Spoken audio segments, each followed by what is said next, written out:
Guys, I've been saying I'm gonna film this video for so long and it's finally the day. Are we excited? It's kind of a shitty topic to be talking about, but let's do it. Hi guys, welcome back to my channel. So today's video is going to be a kind of a Tory Talks. I want to talk to you guys briefly about my hair loss after weight loss surgery. I have been saying on Snapchat that I'm going to film this video for quite some time and I just haven't gotten around to it, but today is the day. We are here. Let's do this. So if you guys don't know, I had weight loss surgery back in March of this year. So I am 7 months out. Wait, March, April, May, June, July, August, September, October. Almost 8 months out, 7 months out though. I have lost exact weight when I had surgery, but I cannot find my phone. So I've lost roughly about 80 pounds and yeah, it's a lot of weight for a short amount of time.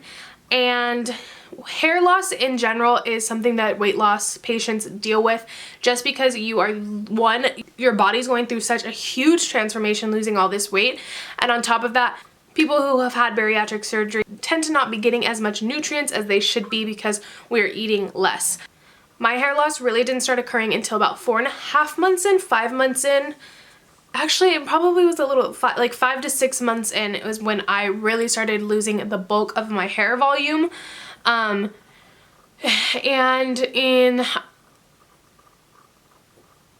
May, I believe, I started wearing extensions, and in June or July, I put in tape-ins.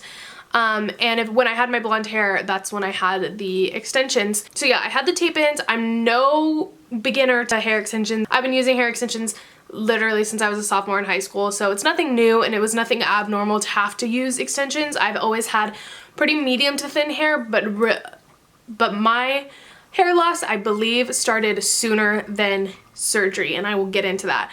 So I put in tape-ins, and then let's see, in the beginning of October, right before my sister's wedding, I took them out to get them moved up, because with tape-ins you have to get them moved up after like 6 weeks.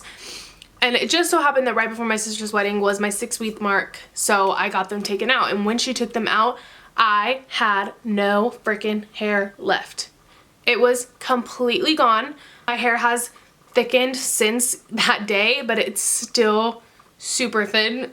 I also had bleached it since surgery, so it was just damaged and thin, and it looked really gross. And if you've had surgery and you've lost your hair, you know what the feeling is like. It is horrible, especially coming from somebody who, like, my hair was like, I don't know, I feel more feminine with long hair. Like, I feel more of a woman with long hair, and I know that sounds stupid, but that's kind of how it is for me. I don't know, like, I've always hated short hair on me, which is why I started wearing extensions my sophomore year of high school. And now to not have any hair, not even just have short hair, but like have no hair, I was a wreck. I called my boyfriend in tears. It was horrible. So she's like, what do you want to do? You want to put them back in, or you want to leave them out? And I'm like, I think I should just leave them out. I think I should just leave them out, try to get my hair to start growing back. So she's like, okay, we can do that. So she starts going through my hair to start removing the glue. And she's like, do you have psoriasis? And I was like, no, not that I know of. Like, I've never been diagnosed. And she's like, do you have any patches on your skin? And I was like, no. Like, why? You're freaking me out now, lady. And she was like, well, you just have a ton of really, really dry patches on your scalp. And so she starts going through my hair, and I, like, this is so gross. And if you are like, you don't want to hear about this, to mute me real quick, because I'm going to tell you something nasty. I had such bad dry patches that I wasn't like combing out, like my scalp was creating these like patches of like excess skin, almost like dandruff, but it was like sticking to my scalp because I had the tape-ins in and I wasn't brushing through it every night, because you can't brush your hair with tape-ins. I wasn't brushing through it and scraping all that gunk out, so it was built up on my scalp just like everywhere. And so she was like, yeah, you need to go see a dermatologist. Like, this is not just dandruff, you have something. So I went to my dermatologist, and she didn't diagnose me with psoriasis, but I do have like cell-stick, I don't fucking grossness on my scalp, and severe dry scalp. So personally, I think that my hair has been thinning since I was in high school, but it was just thinning slowly, because like, so basically where I had all those dry patches, which was most of my scalp, there was no new growth.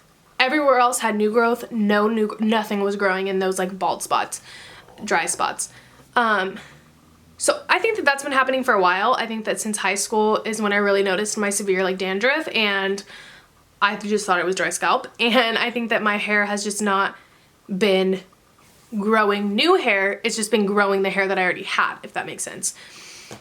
So that's where I'm at. I am using a shampoo to help with my dry scalp, and then after that, in 6 weeks, I'll be going back to my dermatologist and talking about what we can do for regrowth. So basically what I have done is I've chopped my hair off. Went to my hairstylist and got the blonde covered. She covered all my blonde, gave me a really, really pretty like natural chocolatey brown color.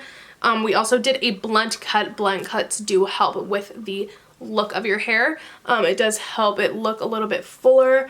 Let me show you how thin my hair is. I don't know if you guys can tell. That's me wrapping my fingers around it. So it's still really thin, but it feels a lot better and it looks a lot better, and I'm as happy as I can be at this moment, I guess, with my hair. I don't, like I said, love the short hair. I might put in a few like clip-in extensions for like when I go to Generation Beauty and stuff like that. I'm probably going to be coloring it again and doing more of like a funky color, just because I feel very boring with this short chocolate brown hair. Like, it's just not me. So that's what I'm going to be doing. I'm taking biotin. I'm taking 500 mcgs, which is the highest dosage you can get. So I'm doing that to kind of help promote hair growth. I'm still heat styling just because my hair looks gross without heat styling. I'm wearing a lot of hats, and I'm just trying to keep my hair as moisturized as possible. I use lots of oils and stuff like that just to try to keep the hair that I do have in good condition. As for my scalp, I do a little bit of coconut oil, and I'll give myself a scalp massage about once a week. That seems to help with the dry patches as well. But the shampoo that I am using right now is really the main thing that's helping with my dry scalp issue. So I'll give you guys an update once I go back to the dermatologist and talk about the hair growth problem. But I really wanted to get my scalp under control first. Tips to preventing hair loss after surgery. Get your protein in. That is the issue. That is your problem. If you are losing hair, it's because you're not getting enough protein in. I did not lose hair until 5 to 6 months in, because the first 5 months I was awesome at getting my protein in. I was drinking 1 to 2 protein shakes a day. I was eating chicken for every meal. I was doing great with my protein intake, and then once I hit 5-6 months, I started reintroducing carbs into my system, and as that happened, my protein diminished. If you're losing hair, it's because you're not drinking protein. Get your protein in, people. Loss is severe. I do recommend going to a dermatologist. There might be something that they can do. I don't know, because I haven't gone to my dermatologist for the hair loss problem yet, but there's a million topical creams. I have people who suggest Nioxin, Rogaine. For women, there's a serum that you can get at Ulta called Grow Gorgeous. I've heard works really well. I haven't tried anything, because I didn't want to put anything on my scalp that was going to react with the medication that I'm taking for it. So I think that's it. If you guys are going through hair loss, I feel your pain. We will get through this together. It really sucks. It really does. It's a horrible side effect to surgery, but it's worth it in my opinion. If I have to get a wig, I'll get a wig. Like, uni wigs, hit me up, girl. Hit me up. If I have to get extensions, I'll get extensions. It's all worth it to be healthy and to be losing the weight that I need to be losing. So that's my take on it. And yeah, that's pretty much it for today's video.